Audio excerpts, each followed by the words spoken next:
काँग्रेसचे ज्येष्ठ नेते आणि प्रदेश काँग्रेसचे उपाध्यक्ष हिदायत पटेल यांचा जीवघेणा हल्ल्यात मृत्यू झालाय। हिदायत पटेल यांच्यावर काल अकोल्यात चाकू हल्ला झाला होता। राजकीय आणि कौटुंबिक वादातून उबेद पटेल या तरुणाने हिदायत पटेल यांच्यावर हल्ला केल्याची प्राथमिक माहिती आहे। हिदायत पटेल यांच्या हत्येप्रकरणी काही राजकीय नेत्यांचा हात असल्याचा आरोप त्यांच्या कुटुंबियांनी केलाय। हिदायत पटेल यांच्या समर्थकांनी पोलीस स्टेशनमध्ये त्यांचं पार्थिव पोलीस स्टेशनमध्ये नेऊन फक्त हल्लेखोर नाही तर हत्येची सुपारी देणाऱ्यांची नावे एफआयआर मध्ये नोंदवण्यासाठी ठिय्या दिलाय। पोलिसांशी झालेल्या सकारात्मक चर्चेनंतर पार्थिव स्मशानभूमीत नेण्यात आले।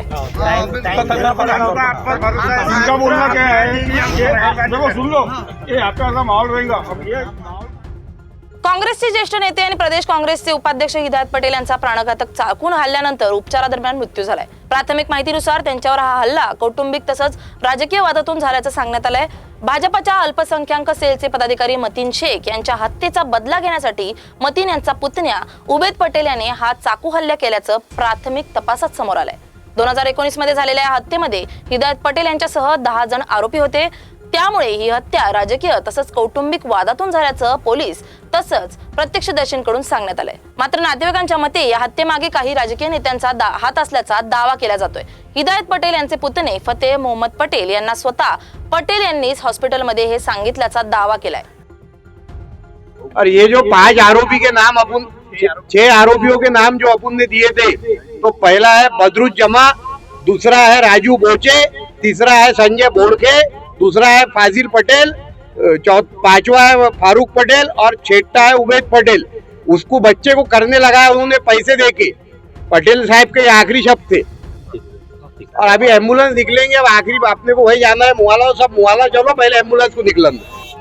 त्यानंतर हिदायत पटेल यांच्या समर्थकांनी हिदायत पटेल यांच्यावर हत्येसाठी जबाबदार असलेल्या सर्वांची नावं एफआयआर मध्ये नोंदवण्यासाठी आंदोलन सुरू केलं।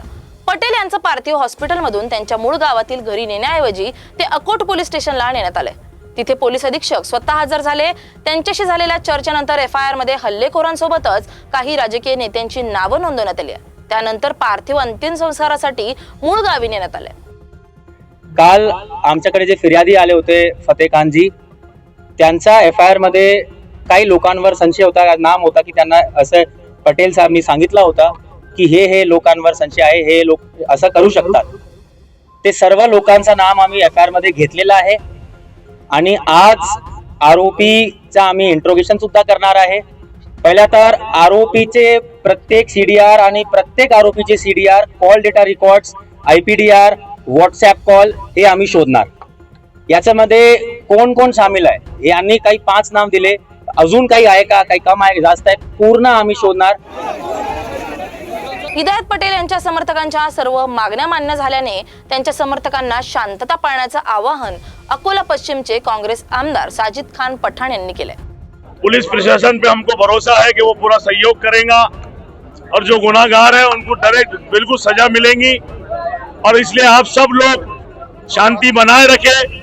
हमको पटेल साहब की मैयत में जाना है, उनके लिए मगफिरत की दुआ करना है और हम सब लोग पटेल साहब के चाहने वाले हैं।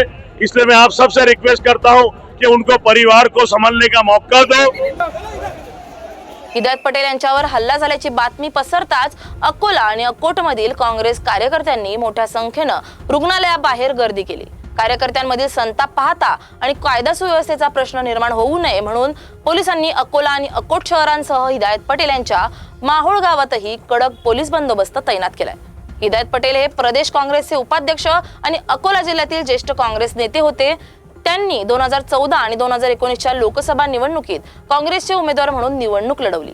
अकोला जिल्ह्यातील काँग्रेसचा एक आक्रमक आणि महत्त्वाचा चेहरा म्हणून हिदायत पटेल यांची ओळख होती। प्रतीक कुरेकर, LS मराठी, अकोट, अकोला।